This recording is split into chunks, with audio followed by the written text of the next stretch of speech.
এই সেই ডিভাইস যেটা কারেন্ট চলে গেলেও আপনার ওয়াইফাইকে একদম অ্যাক্টিভ রাখবে, বন্ধ হতে দিবে না। দেখেন লোডশেডিংয়ে তো এমনি বিরক্ত লাগে, কারেন্ট যদি চলে যায়, যদি ইন্টারনেটও না থাকে তাহলে তো কি করবো, আর সবসময় তো ফোনে ডাটা থাকে না। তো ডাটা কেনার দরকার নাই ভাই, এরকম একটা ডাব্লিউজিবি মিনি ইউপিএস নিয়ে নেন, তাহলে আপনি নিশ্চিন্তভাবে ইউজ করতে পারবেন। আর একটা ইম্পর্টেন্ট জিনিস, এটা বাজারে এত কপি আছে যে মানুষ কপি কিনে বলে ডাব্লিউজিবি মিনি ইউপিএস ভালো না, কিন্তু অরিজিনাল যেটা ইউজ করছে না, সে কোনো দিন এটার বদনাম করতেও পারবে না চাইলে, কারণ এত জোস একটা ডিভাইস। আর আমাদের কাছে কিন্তু আপনি 100% অরিজিনালটাই পাচ্ছেন, বাজারে অন্য জায়গা থেকে কপি না কিনে আপনি আমাদের কাছ থেকে অর্ডার করে ফেলতে পারেন নিশ্চিন্তে। এই হচ্ছে বক্স, বক্সের প্রয়োজনীয় সকল কেবল আর কনভার্টার দেওয়া থাকে, সব ধরনের রাউটারে আপনি ইউজ করতে পারবেন একদম নিশ্চিন্ত মনে। জাস্ট অ্যাডাপ্টারটা আপনাকে আলাদা কিনে নিতে হবে, অ্যাডাপ্টারও আমাদের কাছে আছে, যেটা হচ্ছে গিয়ার আপের অ্যাডাপ্টার। এটার সাথে কিন্তু কোনো অ্যাডাপ্টার আসে না, অনেকে কিন্তু কনফিউজ থাকে, অনেকে কম্বো তৈরি করে দেয়, কিন্তু এই অ্যাডাপ্টারের কোয়ালিটিগুলো ভালো হয় না।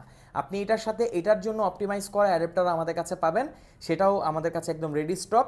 আর এটা দেখেন ডাব্লিউজিপি মিনি ইউপিএস এর যে অরিজিনালটা এমনই হয়, 8800 এমএএচের ব্যাটারি থাকবে, অনেকেরটায় 8000 এমএএচের থাকে, ওগুলো হচ্ছে কপি, ওগুলো আপনি অ্যাভয়েড করার ট্রাই করবেন।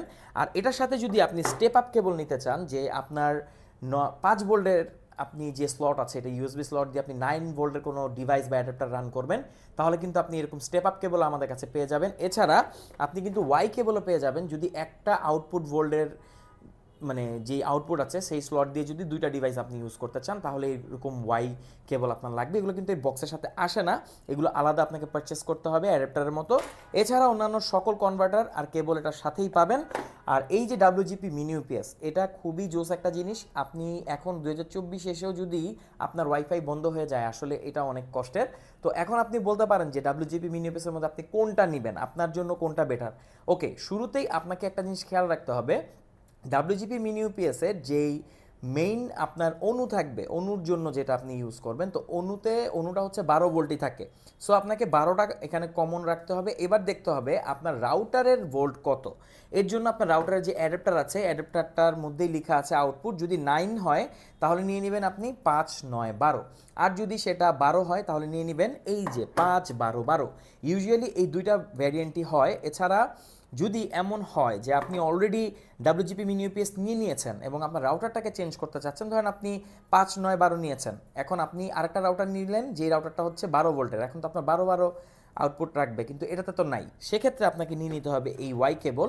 এই ওয়াই কেবলটি যদি নিয়ে নেন, তাহলে আপনি 12 ভোল্টের যে আউটপুট আছে সেটা দিয়ে আপনি একটা রাউটার আর একটা অনু আপনি রান করতে পারবেন ইজিলি। আর যদি আপনি চান যে না, আপনি 12 ভোল্ট আপনার কাছে অলরেডি আছে, কিন্তু আপনি নতুন রাউটারটা হচ্ছে 9 ভোল্টের, সেক্ষেত্রে আপনাকে এই যে এই স্টেপ আপ কেবল আছে এটা নিয়ে নিতে হবে। এটার যে ইউএসবি স্লট আছে, এই 5 ভোল্টে আপনি ইন করে এটা থেকে 9 ভোল্টের আউটপুট পাবেন। তো একটু কমপ্লিকেটেড হয়ে গেছে আসলে, যারা বুঝবেন তারা তো বুঝেই যাবেন। আর এটা হচ্ছে একটা কমপ্লিট ভিডিও ছিল শর্টে, আপনি এটা জেনে নিতে পারবেন। তো ডাব্লিউজিপি মিনি ইউপিএস আপনার বাসায় আছে কিনা অবশ্যই কমেন্ট করে জানাবেন, আর না থাকলে এইবার কিন্তু আপনি এটা নিয়ে নিতেই পারেন।